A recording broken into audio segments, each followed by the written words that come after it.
തിരുവനന്തപുരം വെഞ്ഞാറമൂട് കൂട്ടക്കൊലപാതക കേസിൽ പ്രതി അഫാൻ ലഹരിമരുന്ന് ഉപയോഗിച്ചിരുന്നുവെന്ന് പോലീസ്.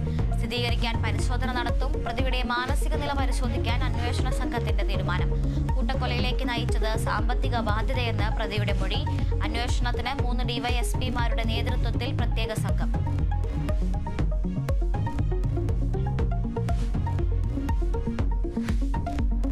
കൊലയിൽ നടുക്കം മാറാതെ നാട്. പ്രതി അഫാൻ മുത്തശ്ശിയുടെ വീട്ടിലെത്തുന്ന CCTV ദൃശ്യങ്ങൾ പുറത്ത്.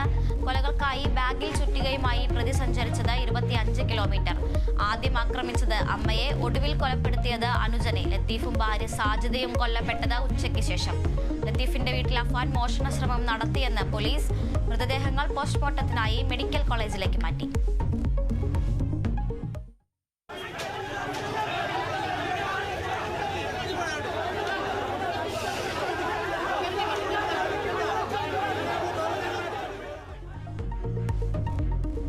വിശ്വാസ വോട്ടെടുപ്പിനിടെ മലപ്പുറം ചുങ്കത്തറ പഞ്ചായത്തിൽ സംഘർഷം. UDF LDF അംഗങ്ങൾ തമ്മിൽ കയ്യാങ്കളി. പോലീസ് ലാത്തിവീശി.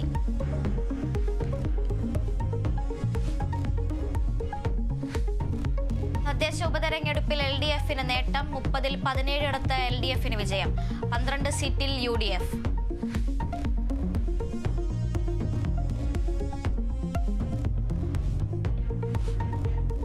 സെക്രട്ടേറിയറ്റിന് മുന്നിൽ സമരം ചെയ്യുന്ന ആശാപ്രവർത്തകർക്ക് ആരോഗ്യവകുപ്പിന്റെ അന്ത്യശാസനം.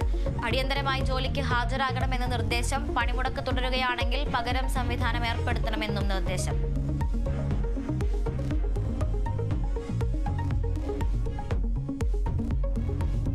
പാതിവില തട്ടിപ്പ് കേസിലെ പ്രതിപട്ടികയിൽ നിന്ന് റിട്ടയർഡ് ജസ്റ്റിസ് CN രാമചന്ദ്രൻ നായരെ ഒഴിവാക്കും. രാമചന്ദ്രൻ നായർക്കെതിരെ തെളിവില്ലെന്ന് സർക്കാർ ഹൈക്കോടതിയിൽ. കേസ് റദ്ദാക്കണമെന്ന ഹർജി ഹൈക്കോടതി റദ്ദാക്കി.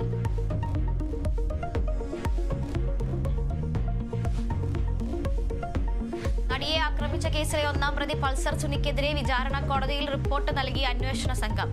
സുനി ജാമ്യ വ്യവസ്ഥകൾ ലംഘിച്ചുവെന്ന് കോടതിയെ അറിയിച്ചു. നടപടി കുറുപ്പുംപടിയിൽ ബാറിൽ കയറി ആക്രമണം നടത്തിയതുമായി ബന്ധപ്പെട്ട് സുനിയുടെ ജാമ്യം റദ്ദാക്കണമെന്ന ആവശ്യം.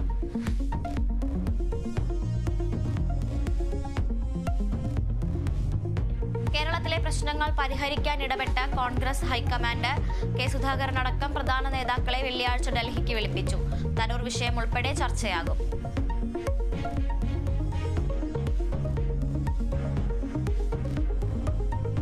കാസർഗോഡ് കൊളത്തൂരിൽ നിന്നും വനം വകുപ്പ് പിടികൂടിയ പുലിയെ ജനവാസ മേഖല ഉൾപ്പെടുന്ന വനപ്രദേശത്ത് തുറന്നുവിട്ടതായി പരാതി.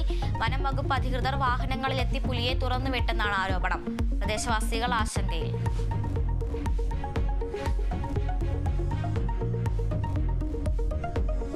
ഫ്രാൻസിസ് മാർപ്പാപ്പയുടെ ആരോഗ്യനിലയിൽ നേരിയ പുരോഗതി. ശ്വാസതടസ്സം കുറഞ്ഞു. വൃക്കരോഗങ്ങളിലും ആശങ്ക വേണ്ടെന്ന് വത്തിക്കാൻ.